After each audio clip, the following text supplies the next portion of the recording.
Welcome to Shravan logics Pannala. I'm Shravan Kumar Pannala, economics faculty అండి.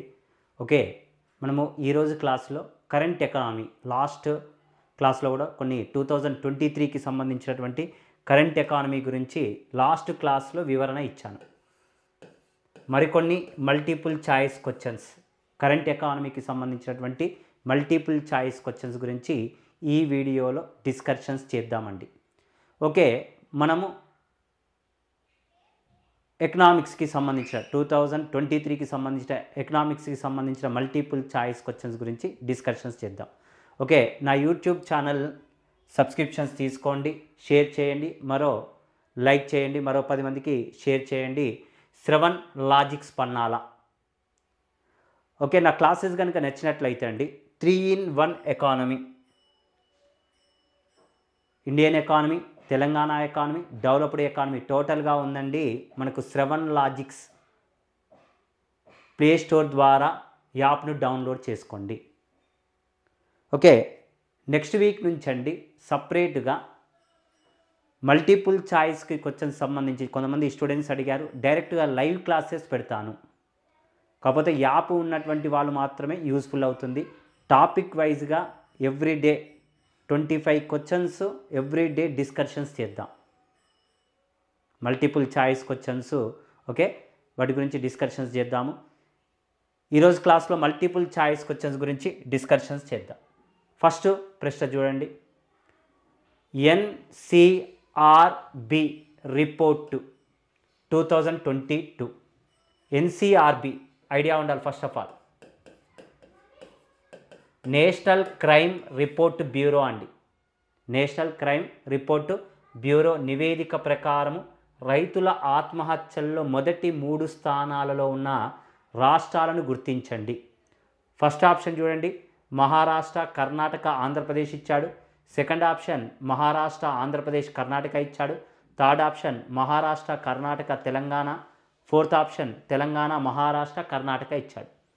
ఈ 4 ఆప్షన్స్లో కనుక చూసినట్లయితే రైతుల ఆత్మహత్యలు మనకు 2022వ సంవత్సరం డిసెంబర్లో రిలీజ్ చేశారు.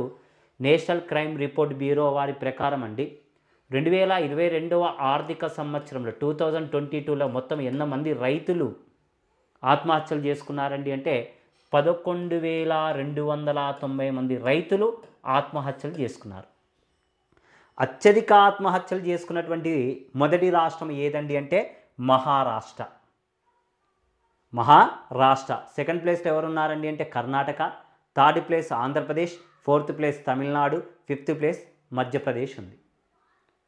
ఓకే, ఇక్కడ మనకి ఇచ్చినటువంటి రిపోర్టు 2023 డిసెంబర్ 4న రిలీజ్ చేసింది. ఈ రిపోర్ట్ ప్రకారం మొత్తము టోటల్గా 11,290 మంది ఫార్మర్స్ సూసైడ్ చేసుకుంటే ఇందులో వ్యవసాయ కూలీలు, కౌలు రైతులు ఎంతమంది రైతులు చనిపోయారండి అంటే 6,803 మంది రైతులు, టోటల్గా 6,803 మంది రైతులు ఆత్మహత్యలు చేసుకోవటం జరిగిందండి. టోటల్గా 6,083 మంది రైతులు రైతు కూలీలు, కౌలుదారులు చనిపోతే టోటల్గా రైతులు అంటే సొంత భూమిని కలిగినటువంటి రైతులు ఎంతమంది చనిపోయారండి అంటే 5,207 మంది చనిపోయారు. ఈ 6,083 మందిలో కౌలు రైతుల్లో టోటల్గా పురుషులు 5,472 మంది మరణిస్తే ఆత్మహత్యలు చేసుకుంటే స్త్రీలు 611 మంది మహిళలు మరణించడం జరిగింది. అదేవిధంగా మనకు టోటల్గా రైతుల్లో సొంత భూమి కలిగినటువంటి రైతుల్లో కల్టివేటర్లో 5,207 మంది ఫార్మర్స్ చనిపోతే సూసైడ్ చేసుకుంటే ఇందులో పురుషులు 4,999 మంది కలరండి. మహిళలు ఎంతమంది ఉన్నారండి అంటే 208 మంది మహిళలు కలరు. ఇక్కడ హయ్యెస్ట్ సూసైడ్స్ ఉన్నటువంటి ఫస్ట్ ప్లేస్ ఏదండి అంటే మహారాష్ట్ర. ఇది అత్యంత దురదృష్టకరమైనటువంటి విషయంగా చెప్పవచ్చు. సెకండ్ ప్లేస్ ఏదండి అంటే Karnataka. Third place Andhra Pradesh. Fourth place Tamil Nadu. Fifth place Madhya Pradesh రాష్ట్రాలు కలవు. మొదటి 5 స్థానాల్లో ఉంది. మనకు 2015వ సంవత్సరంలో డేటాను కనుక పరిశీలించినట్లయితే మనకు 2016 గ్రూప్ 2లో ఒక ప్రశ్న అడిగాడు. 2016 గ్రూప్ 2లో తెలంగాణ రైతుల ఆత్మహత్యల్లో ఎన్నవ స్థానంలో ఉంది 2015లో అని ఇచ్చాడు. రైతుల ఆత్మహత్యల్లో అప్పుడు మనము తెలంగాణ ఎన్నవ స్థానంలో ఉండేయండి అంటే 2వ స్థానం. ఇప్పుడు టాప్ 5లో లేదండి. అది సంతోషించదగిన విషయము. మనకు లేటెస్ట్ రిపోర్ట్ ప్రకారం తెలంగాణలో ఎంతమంది రైతులు మరణించారండి అంటే 178 మంది, 178 మెంబర్స్ ఫార్మర్స్ సుసైడ్ చేసుకోవటం జరిగింది.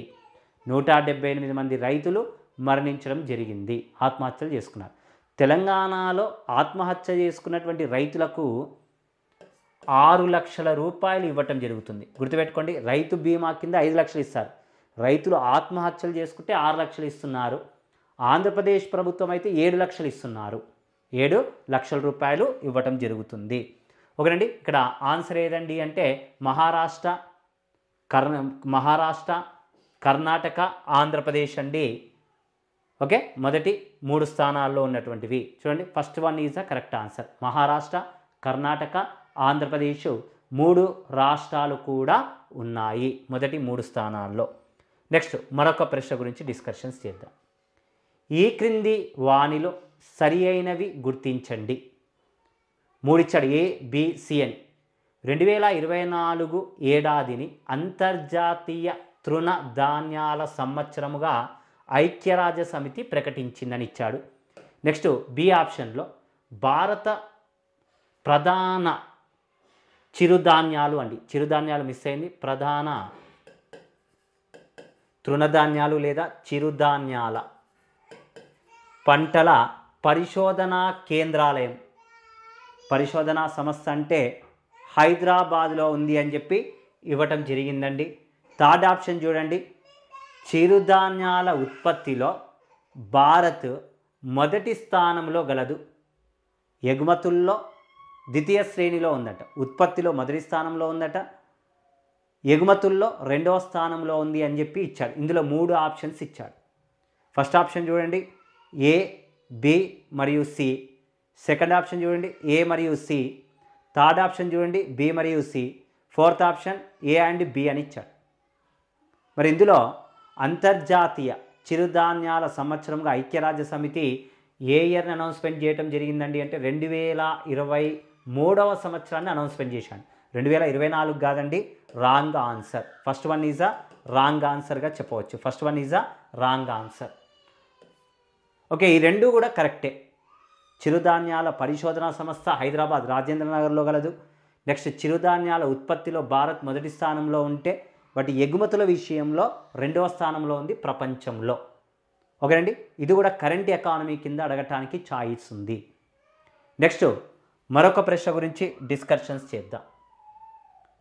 ఏ సందర్భంను పునరుస్కరించుకొని ప్రధానమంత్రి నరేంద్ర మోడీ 2023వ సంవత్సరంలో 75 రూపాయల స్మారక నాణ్యాన్ని విడుదల చేశారు.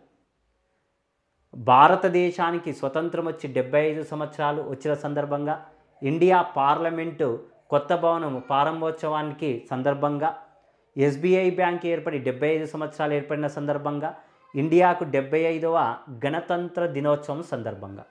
సరే ఆప్షన్ చూడండి, ఇండియాకు గణతంత్ర దినోత్సవం 2023 నాటికి 75వ గణతంత్ర దినోత్సవం కాదు, రాంగ్ ఆప్షన్ ఇది. ఎస్బీఐ బ్యాంకు సంబంధించింది కాదు, 75 సంవత్సరాలు అవుతుంది. ఇంకేమైనా మనకు ఉందా అంటే ఈ రెండిట్లోనూ. వాస్తవానికి భారతదేశానికి స్వతంత్రం వచ్చి లాస్ట్ ఇయర్ 75 సంవత్సరాలు అవుతుందా అంటే కాదండి. ఇందులో ఉన్నటువంటి ఆన్సర్ ఏదండి అంటే పార్లమెంటు కొత్త భవనం ప్రారంభోత్సవం సందర్భంగా నరేంద్ర మోడీ, మన పార్లమెంట్ ఎప్పుడు ఓపెన్ అయిందండి 28th మే, 28th మేన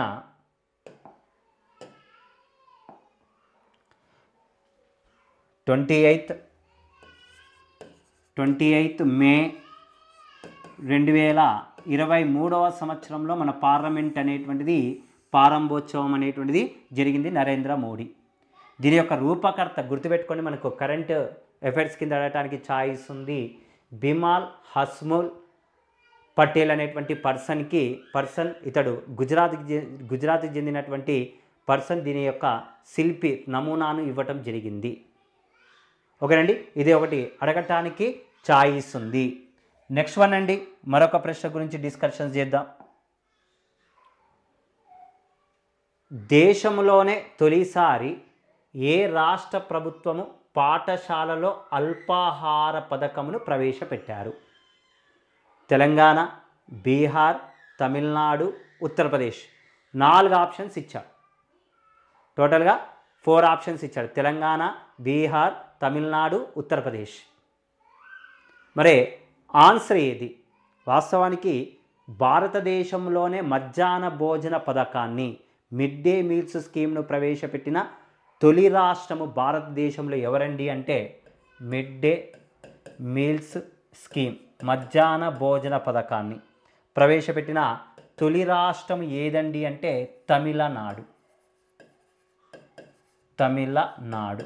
అదేవిధంగా అల్పాహార భోజనాన్ని కూడా ఇవ్వటాన్ని స్టార్ట్ చేసినటువంటి రాష్ట్రం, తొలి రాష్ట్రం ఏదండి అంటే తమిళనాడు రాష్ట్రమే. 2023వ సంవత్సరంలో ఈ పథకాన్ని ప్రారంభించింది.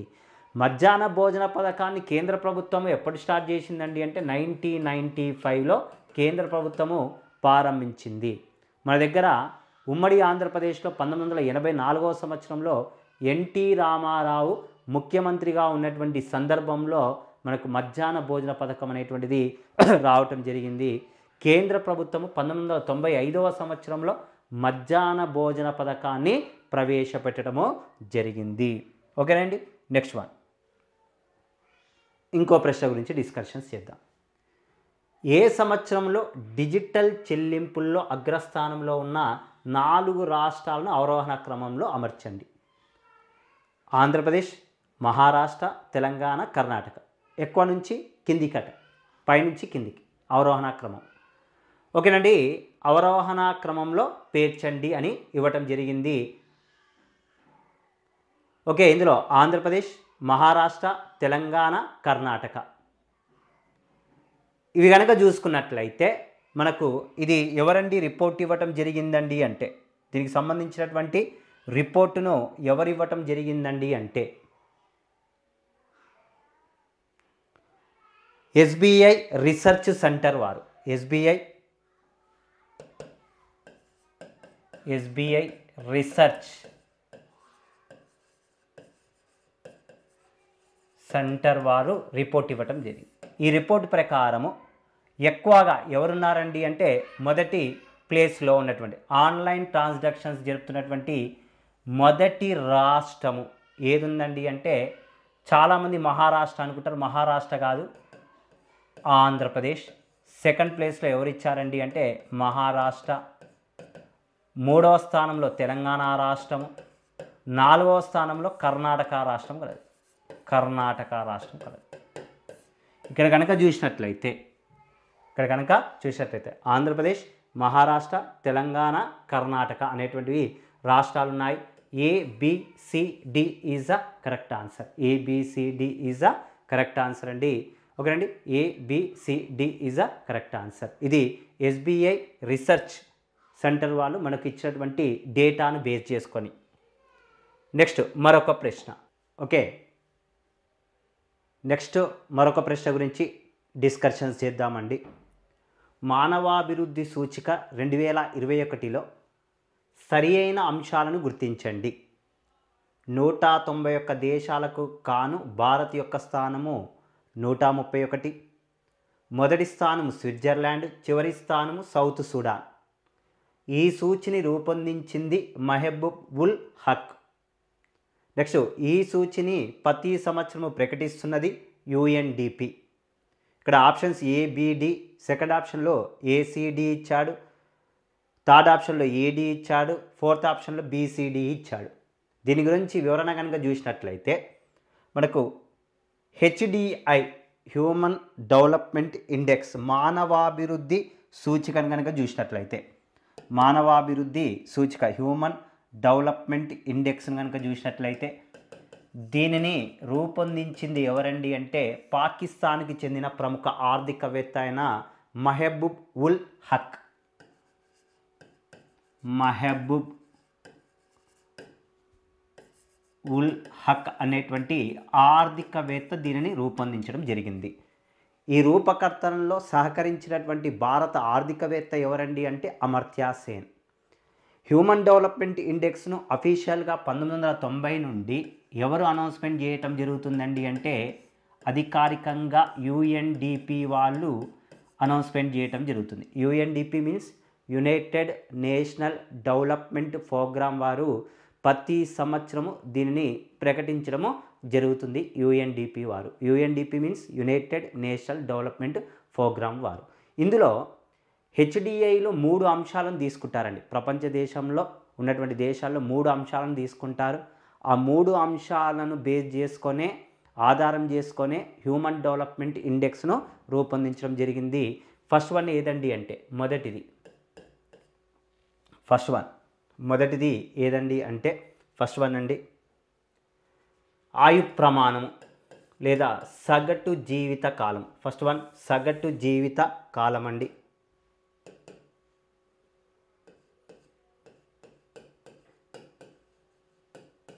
సగటు జీవితకాలము. సెకండ్ వన్ అక్షరాస్యత రేటు.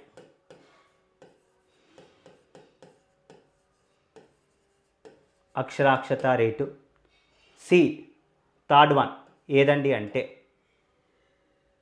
తలసరి ఆదాయం.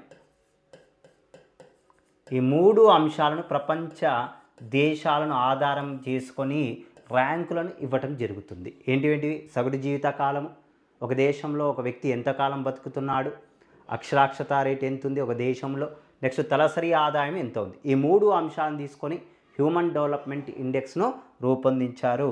ఇందులో మనకు 2021వ సంవత్సరంలో భారత్ యొక్క స్థానము 191 దేశాల్లో 131 అని ఇచ్చాడండి. కాదండి, రాంగ్ ఆప్షన్. ఇండియా 132 ప్లేస్లో ఉంది, 132వ స్థానంలో ఉంది. 0.633 స్కోర్ తోటి ఇండియా ఎన్నో స్థానంలోకి వెళ్ళిపోయిందండి అంటే 132వ స్థానంలో ఉంది. మొదటి స్థానంలో ఉన్న దేశము స్విట్జర్లాండ్, కరెక్టేనండి. చివరి స్థానంలో ఉన్నటువంటి దేశము సౌత్ సూడాన్. అయితే మనకు ప్రతి సంవత్సరం గత 10 సంవత్సరాల నుంచి కూడా నార్వే దేశము మొదటి స్థానంలో ఉంటే ఈసారి స్విట్జర్లాండ్ వచ్చింది. స్టూడెంట్స్ ఐడెంటిఫికేషన్స్ చేసుకొని పెట్టుకోవాల్సినటువంటి పాయింట్ అండి. ఏ దేశం వచ్చిందండి అంటే స్విట్జర్లాండ్ రావటం జరిగింది. ఓకేనండి, ఇది మానవాభివృద్ధికి సూచికకు సంబంధించినటువంటి ప్రశ్న అండి. ఓకే, మరొక క్లాస్లో మరొక టాపిక్ గురించి వివరణ ఇస్తాను. ప్లీజ్ సబ్స్క్రైబ్ మై ఛానల్ అండి. ఓకే స్టూడెంట్స్ అందరు కూడా ఆల్ ది బెస్ట్.